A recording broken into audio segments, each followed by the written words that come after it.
चलिए देखिए हम लोग कोशिका के बारे में पढ़ेंगे। देखिए कोशिका का जो बायोलॉजिकल नेम होता है यानी साइंस में होता है इसका साइटो, इसके अध्ययन को कहा जाता है साइटोलॉजी। और कोशिका का खोज यानी कोशिका का जनक कहा जाता है रॉबर्ट हुक, जो 1665 में कोशिका का खोज किए थे।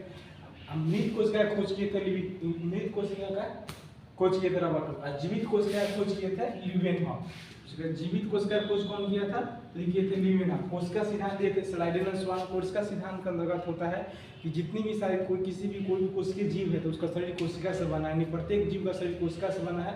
इसके सिद्धांत को कोशिका सिद्धांत कहा जाता है जो स्लाइडेनर स्वान दिए थे। सबसे छोटी कोशिका ऑल ओवर वर्ल्ड में होता है माइकोप्लाज्मा जीवाणु को, जिसका नाम माइकोप्लाज्मा ग्लोबिसिकम्मा भी कहा जाता है। सबसे बड़ी कोशिका होती है शुतुरमुर्ग की अंडे की कोशिका। इसके अलावा मानव में सबसे बड़ी कोशिका होती है शुक्राणु स्पर्म की कोशिका। मानव में सबसे छोटी कोशिका होती है अंडाणु की कोशिका, जो महिला का ओवेरी का होता है। इसके अलावा मानव में सबसे लंबी कोशिका होती है न्यूरॉन की कोशिका, जो मस्तिष्क की कोशिकाएं होती हैं न्यूरॉन कोशिका। विभाजन रहित कोशिका यानी वैसी कोशिका जिसमें विभाजन नहीं होता है, सेल डिवीजन करके अलग से न्यू कोशिका नहीं बनता है, वो होती है ब्रेन की कोशिकाएं। और सबसे तेज विभाजन होता है यकृत की कोशिकाएं, यानी यकृत कोशिकाएं जो होती है ये पुनः रूप से अपने आप से में निर्माण कर लेती है। इसलिए इसको कहा था कि सबसे तेज वाली विभाजन कोशिका कौन सी है? तो यकृत की कोशिका।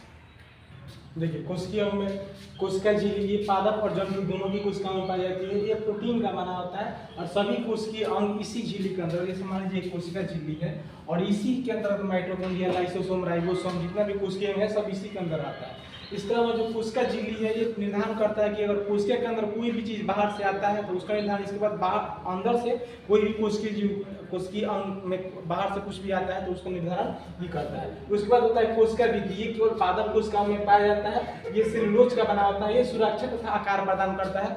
इसके अलावा पेपर वगैरह जो कागज होता है सब पौधे के कोशिका वृद्धि यानी सेलुलोज का ही बना होता है। इसका क्या देखते हैं माइटोकॉन्ड्रिया, हिंदी में इसका होता है सूत्रकंडिया। इसका खोज किए थे अल्टमैन एवं इसका नामकरण नाम दिए हैं सीबेन। ठीक है, माइटोकॉन्ड्रिया के आंतरिक दीवार को क्रिस्टी कहा जाता है।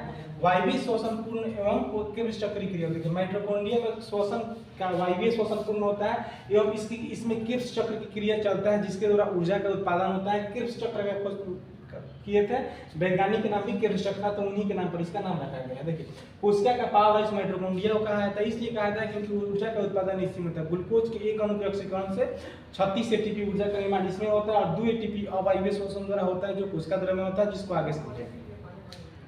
देखिए आगे देखेंगे गोल्गी क्या, इसको गोल्गी बोलते हैं। इसका खोज कैमिलो गोल्गी के द्वारा किया गया था। कितना ये परिवहन का कार्य करता है। परिवहन मतलब माइटोकॉन्ड्रिया में जो ऊर्जा बनता है उसको एक जगह से दूसरे जगह उसको ले जाने के ट्रांसमिशन का काम करता है गोल्गी का। देखिए आगे तारा का, इसको सेंट्रोसोम बोला जाता है इंग्लिश में।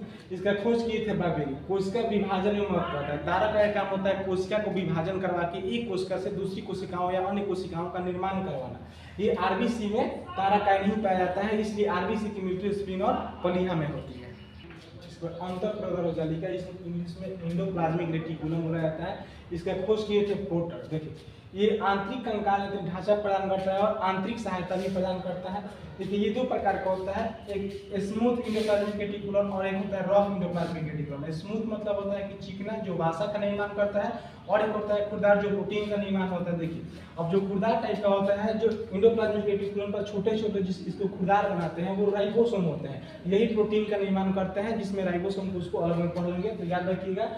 ये आपका अंतःप्रदरजालिका है, दो प्रकार का होता है, एक होता है चिकना और एक होता है खुरदार। चिकना वाला वसा का निर्माण करता है और खुरदार वाला प्रोटीन का निर्माण करता है।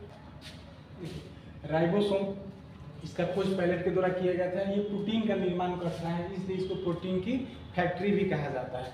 इसको देखिए रसदानी भाइकोश, इसमें क्या होता है कि जल का संग्रहण किया जाता है। जैसे मनुष्य के शरीर में 65 से 80% जल पाया जाता है, तो सब जल का संग्रहण कहाँ होता है? तो कोशिकीय आपका रसधानी में ही होता है। इसके बाद केंद्र न्यूक्लियस, इसका खोज किए थे रॉबर्ट ब्राउन। अब केंद्र के अंदर ही पाया जाता है क्रोमोसोम, और क्रोमोसोम के अंदर पाया जाता है डीएनए आरएनए, इसमें 80% जल होता है। चलिए इसके बाद देखेंगे लाइसोसोम। इसका खोज किए थे सीडी डोबे। देखिए लाइसोसोम होता है, इसमें 24 प्रकार के जल अपघटनीय एंजाइम पाया जाता है। ये कोशिका को यदि कोई भी कोशिका कहीं भी मर जाता है तो कोशिका को पाचन करने में मदद करती है।